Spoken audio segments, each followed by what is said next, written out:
Hello, beautiful beings. I want to talk about something taboo today. Has to do with children. And just a warning, if you are easily triggered by talking about having kids or not having kids, then this video might not be for you. However, if you're open to it, then it might be for you. But there is something that I feel like has been programmed and instilled, and to me, I respect everyone's beliefs. I don't care what you choose to do for yourself. Doesn't matter to me. My personal thoughts and feelings, at least right now, I used to think I wanted kids. And I was like, I asked myself, why? Why do I want them? And it was always like the thing to do. It was for my dad. It was, for my mother-in-law, or, it was always for other people. And I realized that I don't want to do it for other people. So I said, well, why for me?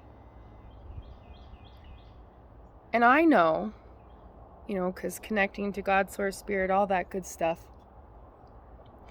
that if I were to choose to have one, I mean, obviously I think with everyone, but it'd be a magnificent being. But I've had many readings, and I have also, it's like something I already knew, that it wasn't in my life contract to have children. If I didn't want to, it was my choice. Which, you always have a choice, right? There's just kind of a thing that goes in free will, but that's a conversation for a different story. And it's taboo. Like, you can't really talk about this with people because either A, people who maybe do want children and who are struggling with that, it's a very sore subject. And, I realize, like, I can only speak from my truth, right? And the same for you. And I realize that sometimes when we want something and we don't get what we want, it's triggering when we hear either other people talk about how they can have it and choosing not to do it. I hope you're kind of picking up what I'm putting down. And hi, kitten. Anyways, so I have fur babies. Those are my things. They're kids. 2 huskies, 2 kitten cats. But I think it's important to have space for all people, right? There's space for people who are struggling to have children when they want it. There's a space for people who have children, and there's not enough space, I feel like, for people who have had children even though they really didn't want to, and they're still like being amazing at what they do, right? And there's not enough space held for people who really don't want children, where there's a lot of judgment in those realms. And I've only watched like a couple little, not really documentaries, but kind of about the decision for these things. And, it's a hard place, when people tell me, well, your life will never ever be fulfilled unless you have children. Oh, thank you for predetermining my destiny of this life.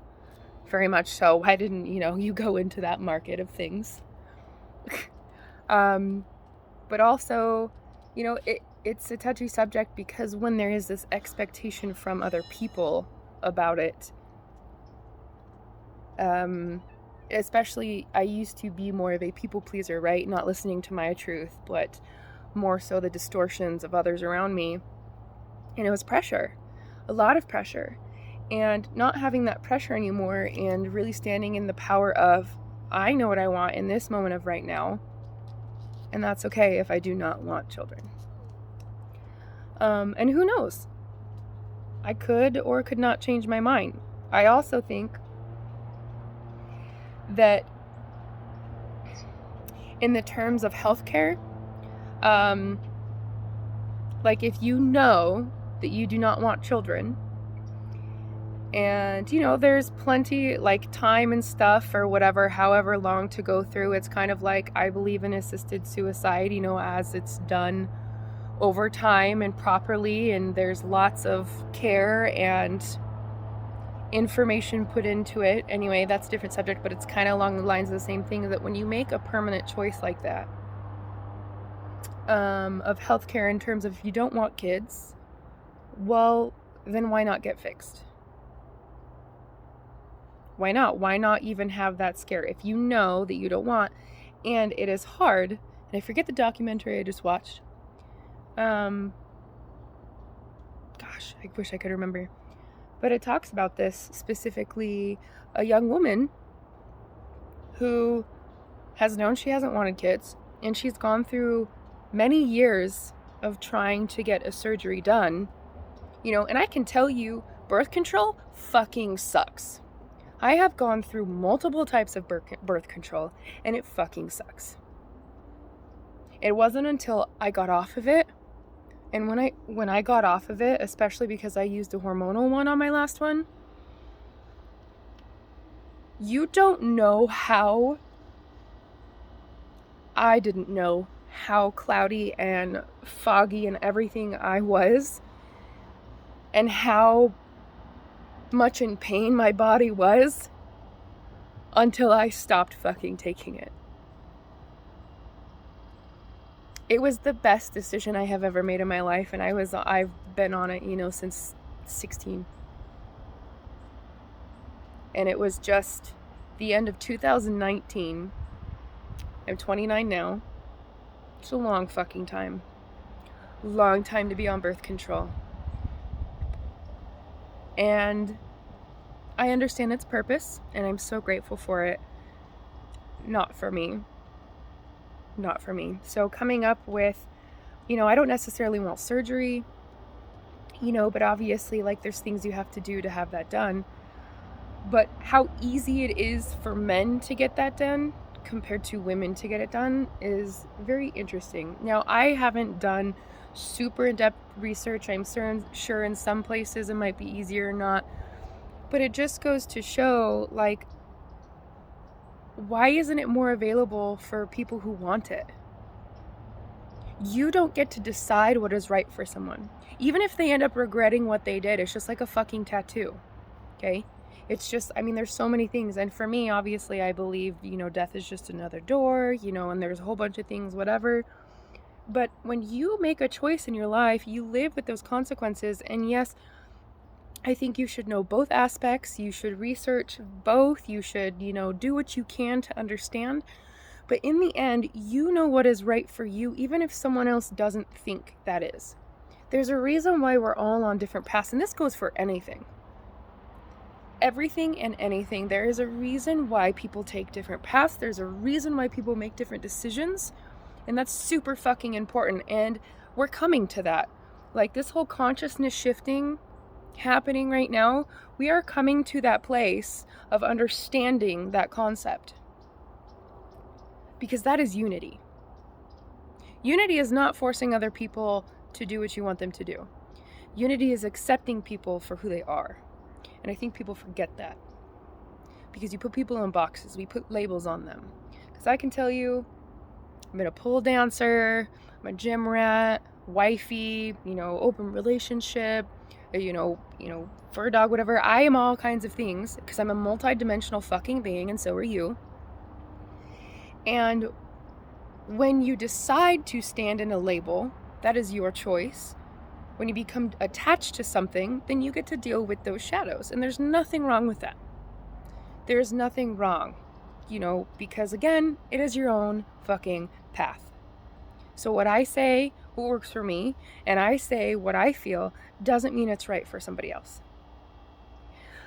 But one thing I know for sure, which everybody has to learn this on their own, if they're on this kind of same path, is that doing what other people want, being pressured into doing what other people want, compared to listening to your own goddamn inner authority, hurts you in such a long run, and is It's a prison. Because there is never a break point. Because you can never satisfy someone 100%.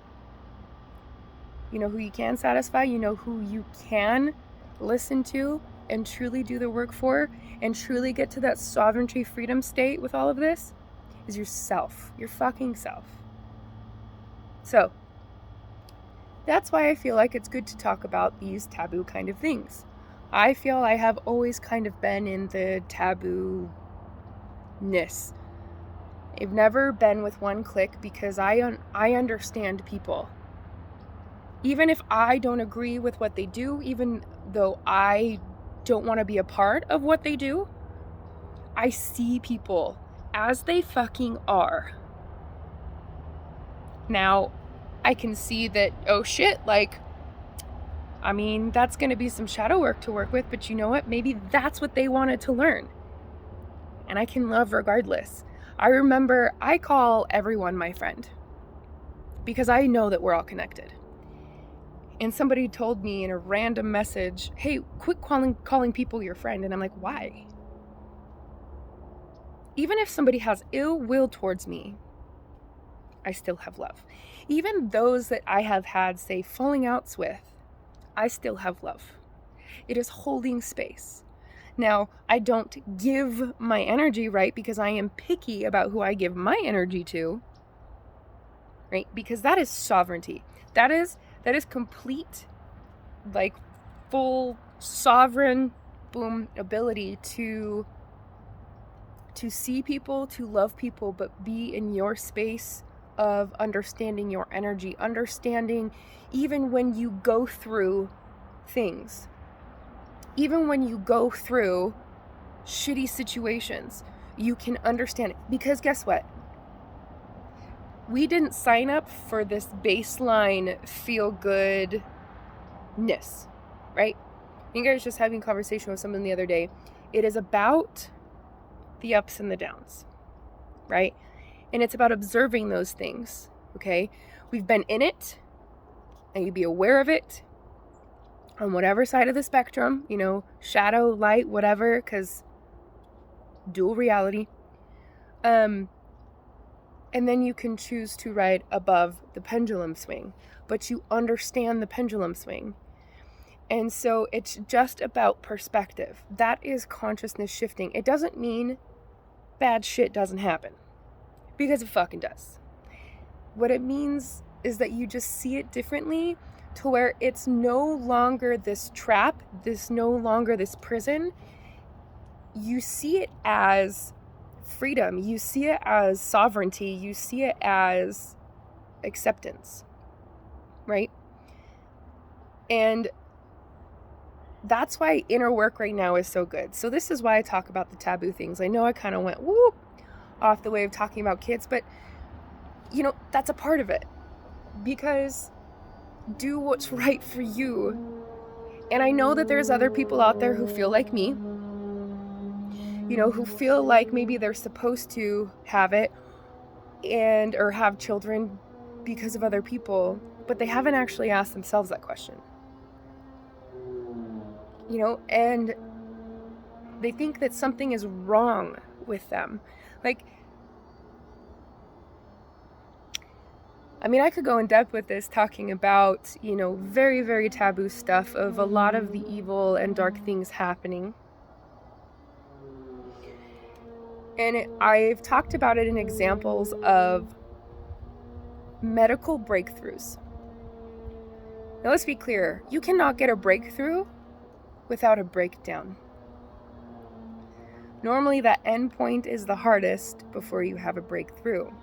Having all the medical technology and breakthroughs that we have had, you think it came from, oh yeah, this will work. No, it, like, some of the shit had to happen to people for them to figure it out, right?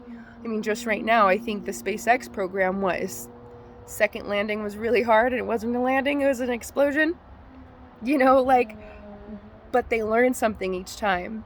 And it's unfortunate and it's heartbreaking when lives are lost, right? Like, nobody wishes that to be. But when you stand from a point of seeing death and life, it's just a natural state of being.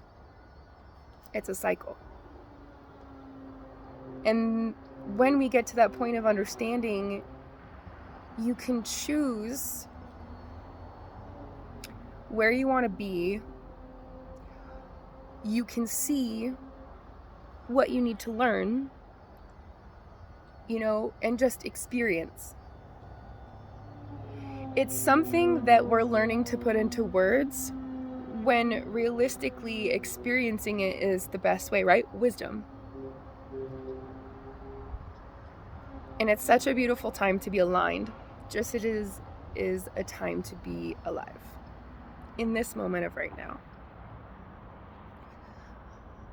So, I will finish with, however taboo your thoughts are, understand them. No matter where you are, the darkest of the dark, the lightest of the light, okay? There's dark in the light, there's light in the dark.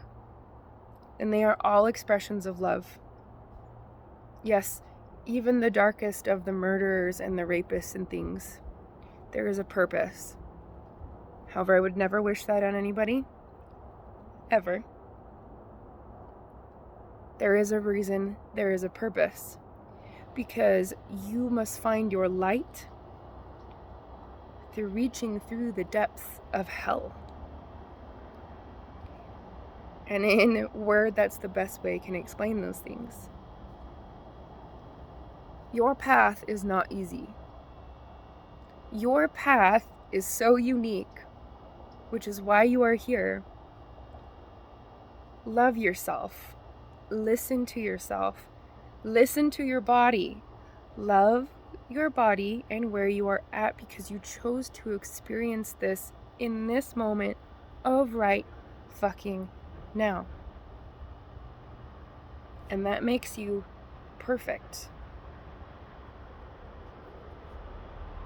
There is nothing wrong with you. You're a magical being.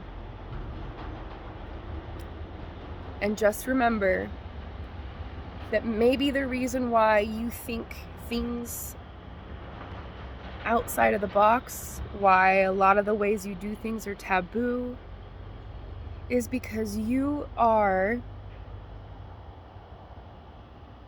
sparking change within yourself. You are part of the consciousness shifting. Because you are meant to be exactly where you are. Even if you're doing what most of the collective or society is doing, that is not so taboo, right? What we've been programmed since we were young. That's just what you're supposed to be doing. That can be really hard for people when they are so attached to something to see some taboo things. Things that are really outside of their realm of thinking. I can tell you, I have older parents. My mom was 42 when she had me. My dad was 53. My dad's no longer here with us on this plane. And the thing is, I remember them being divorced, and I thought that was normal. I remember them still working together, really well. And I see people who try to stay together for their kids, and for whatever reason you feel that you must, okay, do it. But listen to your heart. That's really what it is. You know what's best for you. You just have to learn to trust yourself, because we've lived and been programmed into not trusting ourselves so much. And that's where consciousness is shifting into a point of showing us trust. Trust within you. The choices you're making are best for you. Once you understand, it doesn't come from one place of ego, right? Because when you come from a place of love and you make those choices, it naturally works out for others as well. Because when you do what is needed, not necessarily what is wanted, it is helpful. When you do what is needed, not necessarily what is wanted. That is true love. And I know people love in their own way. Are you enabling, even though you know it's not right? Because people will love you when you are yourself, no matter what. And this rings so true. You can say the absolute wrong thing to the right people and they'll love you anyway. You can say the most imperfect thing to the right people and they'll love you anyway. You can say the most spot on right thing to the wrong people,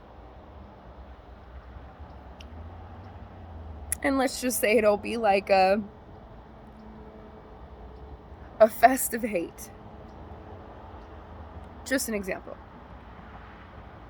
So knowing that, having those tools, step forward in your truth, and don't be pressured into things. I think that's probably the biggest thing that I've been thinking about lately concerning children. Don't be pressured in or out of something. And really, honestly, like, meditation can be a very hard word for people because they think there's a certain way to do it. You can meditate at the gym, you can meditate painting, you can meditate sitting outside just enjoying nature, you can meditate doing anything. It's just the point of just being with yourself and quieting out the world around you, like even your thoughts. Because when you just listen to yourself, or just the hum of the universe, the sound of the universe, that means silencing your thoughts even, right? Sometimes it might be having a conversation with yourself even. You know, whatever level you're on, there's a meditation and there's something that works for you. And tapping into that is probably the greatest gift that you can give yourself and all of those around you. Because when you learn to trust yourself and you step forward with your inner authority to the rest of the world, it pushes others to do the same. Even when you don't even need to try. When you just learn to do it yourself, this is why the inner work is so important, especially now. You just naturally show other people or are an example for others to do the same. Right? There is no one way to love. There's no one way to do things. And so step into what you want and vibrate at that frequency of that vision that you hold. And that's what you'll find. Right? But bad shit and things will still come up. Because that's just a part of life. You'll pretty much just be able to walk on water. Excuse me. It's like, instead of sinking, it's not even really swimming. You're walking on water. To me, that's kind of what that story means from Jesus. It really is, instead of sinking, you learn to walk on water, even though you probably should sink, because it comes down to your belief system in yourself. Obviously, you know, there's different levels of that, but mentally, you know, emotionally, and then physically, it'll come out that way. You know, you look like you just entered, the heavens when you literally should have been rocked and probably like splat on the ground. Anyways, I digress. So, I love you. If you have things that are taboo, there's a reason. And it's okay. And whatever you're going through right now is meant for you. And Don't have expectations of yourself to be a certain way. Because you've got this wholeheartedly. You've got this. You're never alone. And when you're yourself, you attract the people, your tribe, right? Don't fit in. Because when you fit in, you lose your authenticity. When you're yourself, you attract. So instead of you stepping into someone else's universe, you're calling for the people to step into yours or co-create with someone else who has that same frequency. Yeah? So attract what you want. Again, be authentically you. You'll know when you're ready. I love you so big. Mwah, and I hope you have a beautiful rest of your week.